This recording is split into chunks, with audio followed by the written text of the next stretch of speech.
Hi చైతన్యశ్రీ. Hi పూజిత. నేను ఇప్పుడు English లో ఉన్న పెద్ద పదాలు అడుగుతాను, నువ్వు చెప్పగలవా? Okay, sure.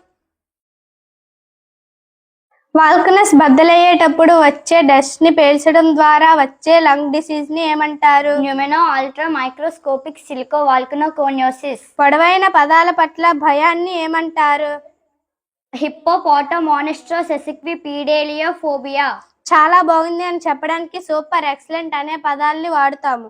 అత్యద్భుతంగా ఉందని చెప్పడానికి ఏ పదాన్ని వాడతాము? సూపర్ క్యాలిఫ్రాజిలిస్టిక్ ఎక్స్పియాలిడోషస్. వంశపారంపర్యంగా వచ్చే థైరాయిడ్ సమస్యని ఏమంటాము?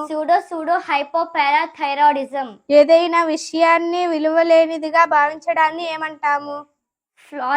ఫ్లాసినాసి నిహిలిపిలిఫికేషన్.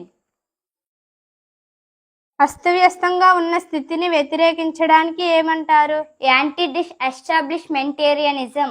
గౌరవాలను అందుకునే అర్హత కలిగి ఉండటాన్ని ఏమంటారు? ఆనరిఫికబిలిట్యూడినిటేటిబస్. థైరాయిడ్ మరియు ప్యారాథైరాయిడ్ గ్రంథులు తొలగించబడిన స్థితిని ఏమంటారు? థైరోపారాథైరాయిడెక్టోమైజ్డ్.